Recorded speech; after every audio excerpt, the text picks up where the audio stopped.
먼저 요런 질문 되게 많이 하세요. 다른 치과에서 파노라마를 찍어 가지고 온 거예요. 또는 다른 치과에서 CT를 찍어 가지고 가지고 온 거예요. 이랬을 때 이 판독료, 우리가 판독은 하는 거잖아요. 파노라마를 보고 판독하고 그리고 CT를 보고 판독하죠. 이 판독료라는 건 왜 판독료 이야기가 나오냐면은요. 자, 치근단 촬영료라고 하나요? 우리가 청구해서 입력을 해보면 치근단 촬영료라고 되어 있는 게 아니고요. 치근단 촬영 판독료라고 되어 있습니다. 파노라마도 마찬가지로 파노라마 촬영 판독료라고 되어 있습니다.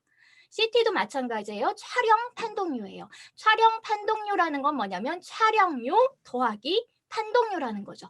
그런데 여기서 촬영료가 70%고요. 판독료가 30%에 해당이 됩니다. 그렇기 때문에 판독을 하게 되면 이 30%는 우리가 받아야 되는 거 아니야? 라고 생각하는 경우가 많아요. 자, 이거 받을 수 있을까요? 받을 수 있다 1번, 받을 수 없다 2번. 해봐 주시겠어요? 받을 수 있다 1번, 받을 수 없다 2번. 1번, 2번 거의 비슷비슷하게 나오네요. 받을 수 있다가 좀 더 많으시네요. 자, 그러면 한번 받을 수 있는지 보도록 할게요.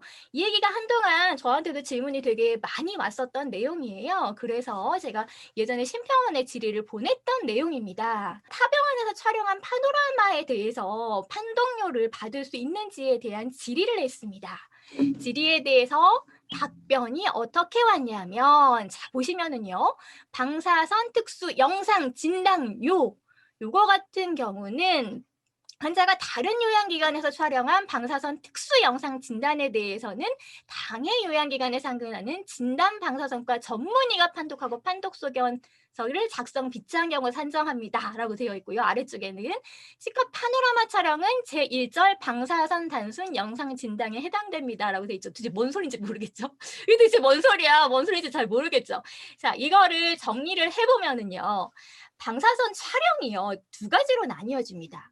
자, 어떻게 나뉘어지냐면요. 기본적으로 우리가 엑스레이라고 부르는 것들은요. 바로 이 3장 영상 진단 및 방사선 치료료라는 걸로 분류가 되어 있습니다. 치과 행위는 치과 행위대로 분류가 되어 있고요. 의과 행위는 의과 행위대로 분류가 되어 있고요. 검사는 검사대로 분류가 되어 있고 이렇게 방사선과 관련된 영상 진단과 방사선에 대해서는 이렇게 또 별도로 분류가 되어 있습니다. 자, 그런데 이게요. 1절로 되어 있는 게 있고 2절로 되어 있는 게 있어요. 1절이 방사선 단순 영상 진단료고요. 2절이 방사선 특수 영상 진단료입니다. 그런데 앞에 그 Q&A에 뭐라고 답변이 왔냐면 방사선 단순 영상 진단료는 판독료를 산정할 수 없다라고 답변이 왔어요. 자, 방사선 단순 영상 진단료에 뭐가 있죠? 지금 여기 보이는 게 치근단 촬영, 교육 촬영, 교육 촬영도 여기 해당이 됩니다. 그리고 파노라마 촬영. 근데 파노라마 촬영도 두 가지죠. 우리가 일반적으로 찍는 파노라마가 있고요. 그리고 TMJ 촬영할 때 네컷으로 찍는 거 있잖아요. 안 쓰시는 경우도 많은데요. 파노라마 장비에 보면 악관절 모드가 따로 있어요. 그게 바로 파노라마 촬영 나특수에 해당이 됩니다. 자, 요거는 뭐다?